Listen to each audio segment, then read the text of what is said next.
Alright folks, we're going to do the test file, create the test file in V-Carve Pro for the MultiCam test. I'm on the jump server and we're going to use V-Carve Pro here, Makerspace Edition, pop that open, create a new file, and we'll just go through the job setup, single-sided. Make sure your piece is 24 by 24 inches. In this case we're using a 1/2 inch thick piece of, we're going to imagine we're creating a piece with MDF, 1/2 inch. Z0 position, material surface, XY datum position is the bottom left hand corner, and we can just put the modeling resolution to like very high, that's fine, hit OK. Alright, next thing that we're going to do is just before we do anything else, go up to the right hand corner here where it says toolpaths, and would you pin that way it stays open, and that just makes it easy for us to navigate. First thing we're going to do is we're going to do 3 cuts. We're going to do a V-bit cut, a pocket cut, and a profile cut. So this piece of wood here is 24 by 24, so we don't want to fill this whole piece up. We just want to keep in a space, like a small little space, like a 12 by 12 space here. So let's just design that out. We're going to do our V-bit design first. So I'm going to click text here. Okay. And don't write a novel, you're just going to put like a word in here, so the word test is going to be perfect. We want to just respect the testers, and we don't want this cut to go on forever and ever. Keep it short and sweet. You want to get in and get out and be done, okay? And then start designing cool stuff. So I'm going to just put that here, test, and it's a bit big, so I'm going to just make it 1 inch, and I'm going to apply. So it looks small here on the material, but just make that text like 1 inch, okay, 1 inch high. I'm going to hit close. Now you can position this anywhere you want. In this case, if I want, I can actually center it in the material, so I can click here on the alignment tools. That's right here, align, and I'm going to click on my word, and I'm just going to center it this way, okay, horizontally. Hit close. So I have my text for the V-bit cut. Next, what I'm going to do is I'm going to just create a little shape here, which will be the pocket cut. Does not have to be anything elaborate. Don't make it anything elaborate. I'm just going to I'm going to pick the ellipse here, and I'm going to just draw a little ellipse like that. Nothing more than that. And I'm going to hit close. There it is. Don't make it huge. Just keep it within a very small space. I'm going to make this cut real fast. Next, I'm going to put a profile cut around here, and in this case I could use anything, a circle, an ellipse, but I'm going to just use a circle. So I'm going to just click right here in the center. That circle is a little bit big for me, so what I'm going to do, my diameter, I'm going to click on diameter here, and I guess I can make, let's see what 10 inches will look like. If I hit 10 inches diameter, hit apply, perfect. That's all you need. That's your test design. Okay, I'm going to hit close. Next, what we're going to do, we're going to remember we have to do a V-bit, a pocket, and a profile in that order. So the first one we're going to do is this V-bit. I'm going to just highlight that, and I'm going to go over here, and I'm going to pick my toolpath, which is this one right here, V-Carve engraving toolpath. Click that, and let's look at our settings. You want to make sure that this is highlighted. If it's off, then it won't calculate the toolpath for you. So I'm just going to make sure that that's highlighted. Always double check that. Cutting depth, start is going to be 0. The depth, the cutting depth, leave nothing here. Don't change. That's 0 and none. We're going to double check our tool. Sure, this says V-bit 90 degrees, 1/2 inch, but we want to make sure that it is the material, since we're pretending that we're going to be cutting this out of MDF, we want to make sure the feeds and speeds, or the tool, the settings for this end mill are appropriate for MDF, because every one of these end mills has a different feed and speed depending on the material that you're using. Hardwood, softwood, plywood, hardwood, plywood, okay?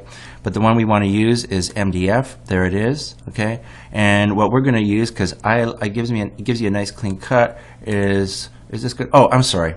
Not this. It's the V-bit. And we're going to use, so under MDF, we go to the V-bit 90 degrees, boom, like that, okay? I selected that. I'm going to hit OK. That's what we want, okay? And actually, when I put my cursor over that, you can see DMS Tools, MDF, V-bit. Perfect. We don't need to use this one, so don't worry about that. We don't need to worry about that or any of these. We don't need to worry about any of this. We're just going to go down to the bottom here, and we're going to name it. We're going to use the proper naming convention, which is, this is my first cut, underscore, and it's a V-bit, underscore, and it's the 90 degree. Okay? I make sure that this is highlighted. I've got my tool picked, and I'm going to hit calculate. Boom, there it is. It created the toolpath for that text. And what I want to do now, always check to do a preview, or we're going to simulate it. So I'm going to hit preview, visible toolpath. And there you go. It right away, it shows how it cut it out of the piece of wood. Perfect. If you want to have this thing face you, like your material face you, hit this upper right hand corner, hit Z, and it will realign and show you face on. Okay? So now I can close. That one's done. Next I'm going to go up here to the 2D view again. We did this, we're going to do the pocket. So I'm going to highlight that one, okay? And I'm going to go up to my toolpath strategies, which is the pocket toolpath right here. Click that. And I'm going to look. We're going to go through the settings. I'm going to start the cut at 0, so at the surface. My cut depth, in this case, my material is a 1/2 inch, so I don't want to cut all the way through. I'm going to just cut about halfway through, so I'm going to use a 1/4 inch, cut a pocket of a 1/4 inch, okay? And I'm going to pick my tool. I like this one, which is a downcut end mill, but let's just double check. I'm going to select, and I'm going to go to MDF, because that's the material I'm cutting. I'm going to pick the downcut 1/4 inch on the MDF. Now, if yours is different, if you're using plywood or you're using like pine or something, then use the appropriate tool from there. Okay, so plywood, basic plywood is like soft plywood.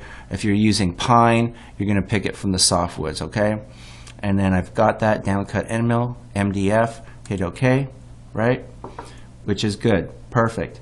I don't have to change anything else. I don't have to do this. This should be offset and climb.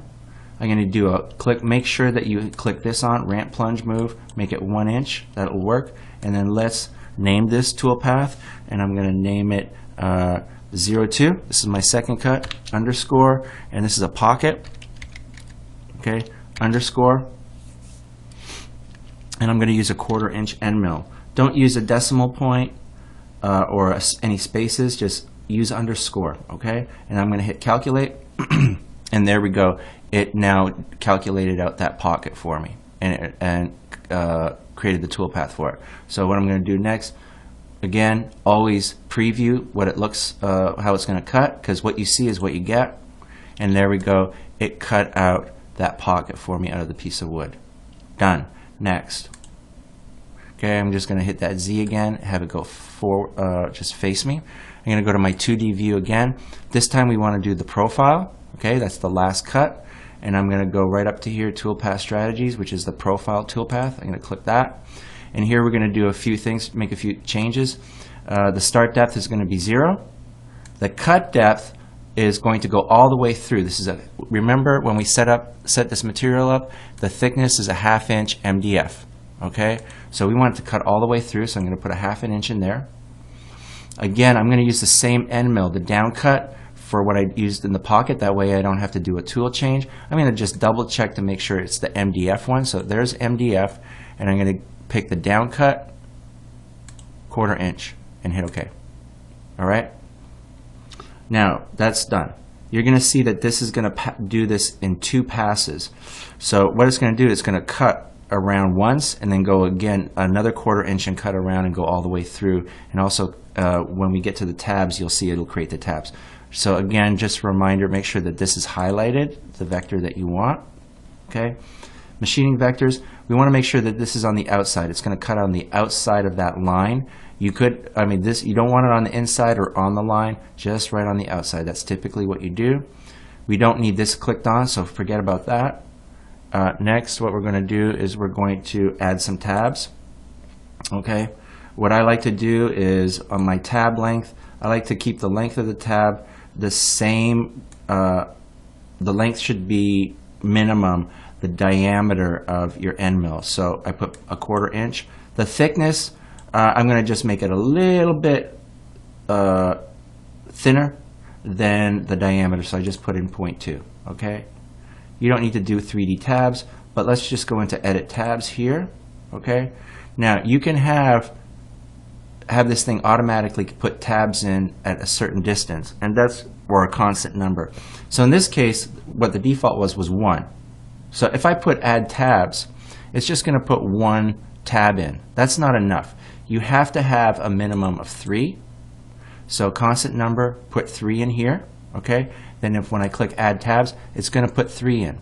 Bottom line is, you should always have a minimum of 3, and you don't really need to have any more than 3 tabs on a material. If you do this correctly, that'll hold it in place. Okay, so 3 tabs is sufficient. It makes for cleaning up easier. I'm done here. I'm going to hit close. Good. I did the tabs. Make sure 3D tab is off. And now, last thing, very important, we're going to add ramps to the toolpath. So I'm going to click this. Okay, and to specify the ramp, so I'm going to have this ramp in over a distance of, in this case, 2 inches. That should be fine. And then there's nothing here. You don't have to worry about anything here. And then I don't need to worry about that. What I'm going to do, though, is I'm going to name this. So this is my third cut, underscore. This one is the profile cut, underscore, and I'm using a 1/4 inch end mill. And I'm going to calculate. And there we go. I can see the toolpath, and now what I'm going to do is I'm going to preview it, and there it is. It cut through the material and left 3 tabs. Okay, very easy. Don't complicate this. And just for fun, if you want to, you can watch them all cut at the same time. So if you click right here, toolpaths, it'll select all the toolpaths, and I'm just going to reset the material. So I'm going to click right here, reset. Okay, and then I'm going to preview all of them at the same time. There we go. So it cut the V-bit, pocket, and the profile. Now, last thing that we're going to do is we need to export these out to the MultiCam, or the project folder. So I'm going to close this. And remember, you've got 3 cuts, but those two last cuts are the same end mill. So what we can do is we're going to export this one out as a separate one, but then we're going to combine these 2 bottom ones as a single file. That saves you a step. So you don't have to export these out as separates. They can be combined, and I'm going to show you how. So the first one we're going to export out is this one, 1VBit90, and I'm going to hit Save Toolpath. Okay, so I've got make sure that that's the one that you want to export out, okay, or save it. And up here, output all visible toolpaths to one file. I always have that checked, because that way what I see selected is what I'm going to get. This is a best practice. Do it. It'll avoid problems for you in the future. Okay, check that. This is the toolpath that I'm going to save, which is the one I selected here. Post-process is the MultiCam. There's a bunch of them in here, but we don't want that. We just want the MultiCam G-code arc. I'm going to hit Save Toolpath. Okay. Next thing I'm going to do is this is going to pop up, Save As. I'm going to go to the committee drive, and I'm going to go down to woodworking. Then I'm going to go to CNC router. Okay. And I'm going to go to programs. Okay. And now what I'm going to do is I'm going to create a new folder. You know, this is going to be your folder. You're going to create a folder with your name in it. Okay. And so we'll just call this your folder. How's that? And I'll just hit that, and then I'll double click it, open it up. Okay, so I'm in your folder, and the file name is that first one. I've got it right here, and I'm going to hit save. I don't have to rename it. If you named it correctly here, it will translate over here in this case. So I'm going to hit save, and it's saved over. I'm going to just open up the Explorer. Okay, I'm going to go to the committee drive, woodworking, CNC router, programs. I'm going to look for your folder at the bottom here. There it is. Open it up, and there it is. It shows up that we exported it properly. Next, I'm going to hit close here, and I'm going to click the V-bit one off, and I'm going to click these two, because what we're going to do is we're going to combine these two together into one file. Saves us a step. So I click that one, and that one are on. This one is off, and I hit save. Okay. Again, what I see is what I'm going to get. This one is not highlighted. That one is, and that one is.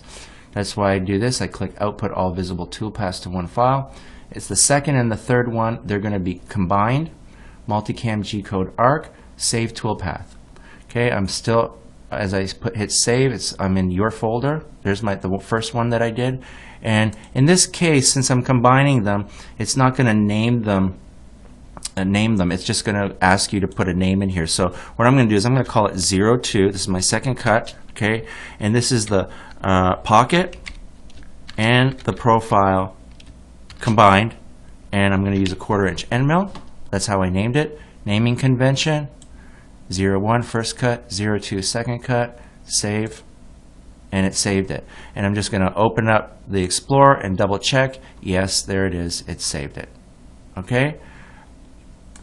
I am done with exporting this out. I have done everything I need to do to go and cut that out. There's one last thing that you do have to do, and that is you have to save this design file, okay, and email it to the instructor who's going to test you out. They're going to want to look to make sure that you did everything correctly. So go ahead and save as, and on the desktop, type in test file.